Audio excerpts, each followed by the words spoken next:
কর্তার ইচ্ছা হয়েছে দেশি মুরগির মাংস খাবে, তাই হাজির হয়ে গেছে দেশি মুরগির মাংস।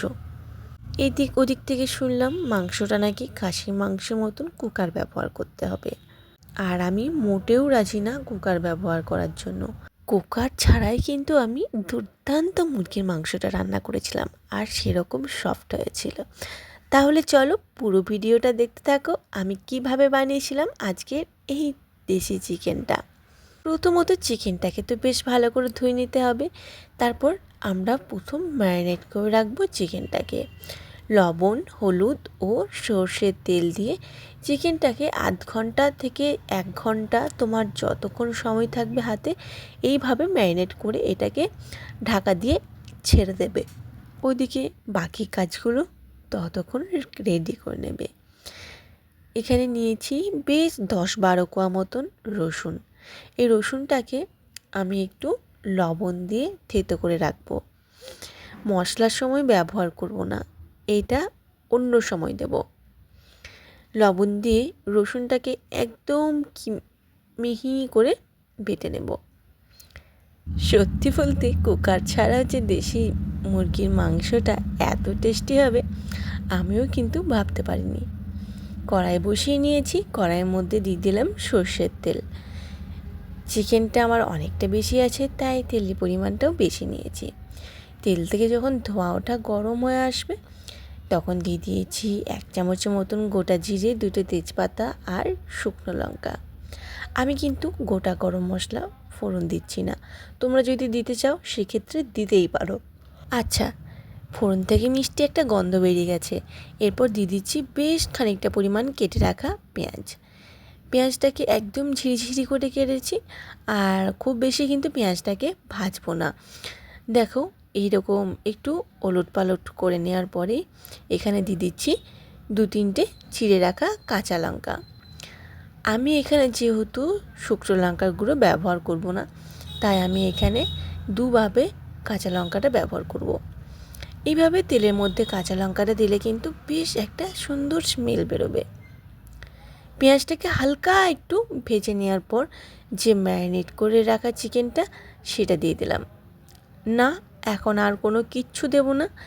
পেঁয়াজের সাথে চিকেনটাকে একটু বেশ ভালো করে ভেজে নেব। উল্টে পাল্টে বেশ কিছুক্ষণ ভেজে নিয়েছি। এরপর দিয়ে দিচ্ছি এখানে কেটে রাখা আলু। আলুটা কিন্তু আমি চাইলে আগেও ভেজে রাখতে পারতাম, কিন্তু যেহেতু আজকের মাংসর আমি পুরোটাই কড়াইয়ে করব, তাই আগের থেকে আলুটা ভেজে নিলে আলুটা কিন্তু গলে যেত, আলুর আর কোনো চিহ্নই পাওয়া যেত না। তাই এই পেঁয়াজ আর মাংসের সাথে আলুটাকে একটু ভেজে নিচ্ছি। বেশ কিছুক্ষণ ভেজে নিয়েছি। এরপর এর মধ্যে দিয়ে দিচ্ছি একটা বড় সাইজের পেঁয়াজ বাটা। আমি যেইভাবে দেখাচ্ছি স্টেপ বাই স্টেপ এইভাবে তোমরা ফলো করে দেখো, খেতে কিন্তু খুব ভালো হবে কুকার ছাড়াই। পেঁয়াজ বাটাটাকেও মাংসের সাথে বেশ ভালো করে একটু কষে নেব। এটা শুধু কষাই কাজ, আর কিচ্ছু না। আমি যতক্ষণ কষছি তোমরা কে কোথা থেকে আমার ভিডিওটা দেখছো চটপট কমেন্টে জানিও, তবে তো তোমাদের পরবর্তী ভিডিওতে ধন্যবাদ দেব। যদি ভালো লেগে থাকে বন্ধুদের সাথে অবশ্যই শেয়ার করে নিও। আচ্ছা, কথা বলতে বলতে কিন্তু আদা, রসুন, কাঁচা লঙ্কার পেস্ট দিয়ে দিয়েছিলাম। আদা, রসুন, পেঁয়াজের পেস্টটাকেও বেশ ভালো করে কষে নেওয়ার পর দিয়ে দিয়েছি এবার পরিমাণ মতন হলুদের গুঁড়ো ও কাশ্মীরি লঙ্কার গুঁড়ো। মশলাটাকে কষে নিচ্ছি কিন্তু মিডিয়াম ফ্লেমে। হাই ফ্লেমে কষলে কিন্তু মশলা পুড়ে যাবে, মাংস ভালো কষা হবে না। এরপর দিয়ে দিচ্ছি কিছুটা পরিমাণ লবণ আর অনেকটা পরিমাণ টমেটো। আমি এখানে 1 কিলো মাংসের জন্য 3 পিস টমেটো ব্যবহার করেছি। একদম পাতলা পাতলা করে কেটে কিছুক্ষণ ঢাকা দিয়ে দিয়েছিলাম যাতে করে টমেটোটা গলে যায়। আর এখানে কিন্তু দেখো টমেটোটা গলে গেছে। সব মশলা যদি একসাথে দিয়ে দিতাম তাহলে মশলার আমাদের ফ্লেভারটা ঠিক আসতো না। এখানে আমি এরপর দিয়ে দিচ্ছি বাকি মশলা, যেমন জিরে গুঁড়ো, ধনে গুঁড়ো, গরম মশলার গুঁড়ো ও কিছুটা পরিমাণ গোলমরিচের গুঁড়ো। এই মশলাগুলোকে এরপর আবারও বেশ ভালো করে মিশিয়ে নেব। মাংসটা যেহেতু কষিয়ে রান্না করছি, তাই এই মশলাগুলো শেষে দিয়েছি, তাতে এই সমস্ত মশলার স্বাদটা আমরা ভালো পাবো। ঢাকা দিয়ে দিয়ে মাংসটাকে অবশ্যই কষে নিতে হবে।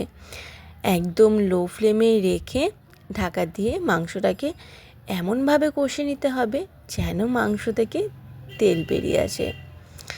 তোমরা দেখে বুঝতেই পারছো আমার মাংসটা কিন্তু কষানো হয়ে গেছে আর মাংস থেকে অনেকটা পরিমাণ তেল ছেড়ে এসেছে। এবার দিয়ে দিচ্ছি উষ্ণ গরম জল। যেহেতু খাসির মাংসের মতন রান্না করতে হয়, আর খাসির মাংসতে উষ্ণ গরম জল দিলে কিন্তু মাংসটা খুব ভালো সেদ্ধ হয়, তাই আমি এখানে উষ্ণ গরম জল দিয়ে নিয়েছি।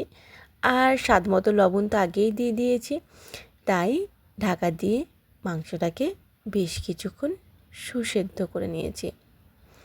জলটা এরকমই রেখেছি, খুব বেশি পাতলাও করব না, আবার গ্রেভিটা খুব বেশি ঘনও করব না। আমি এখনও কিন্তু অনেক কিছু কাজ বাকি আছে, তাই আমি এটাকে এইভাবেই ছেড়ে দিয়েছি। আলু মাংস কিন্তু বেশ সেদ্ধ হয়ে গেছে।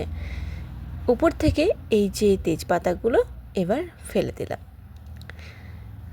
ওই যে রসুনটা পেস্ট করে রেখেছিলাম, এবার সেই রসুনটা দিয়ে দেওয়ার পালা। এই রসুনটা শেষে দেওয়ার পর এই মাংসের স্বাদটাই কিন্তু পাল্টে যাবে। ফ্লেভারটা কিন্তু এত সুন্দর বেরিয়েছিল না, যেটা আমি মুখে ভাষায় প্রকাশ করতে পারছি না। একবার তোমরা এইভাবে ট্রাই করে দেখো। সবশেষে ধনেপাতা অবশ্যই ছিটিয়ে নিও। এই রসুন ফ্লেভারটা আমার কিন্তু বেশ ভালো লাগে, তোমাদের ভালো লাগে কি না জানি না বাবু। রসুনটা দেওয়ার পর আবারও মিনিট কয়েক একটু ফুটিয়ে নিয়েছি। তারপর গ্যাসের ফ্লেমটাকে অফ করে কিছুক্ষণের জন্য এটাকে রেস্টে রেখে তারপর গরম গরম পরিবেশন করব। এই থেকে লুচিও তো চাই, দেশি চিকেন কষা আর সাথে এরকম গরম গরম ফুলকো ফুলকো লুচি, অথবা রুটি, কিংবা তোমার পছন্দের গরম ভাত, যে কোনো কিছুর সাথে পরিবেশন করতে পারো। রেডি আমার লাল লাল ঝাল ঝাল দেশি চিকেন কষা। উফ, দারুণ!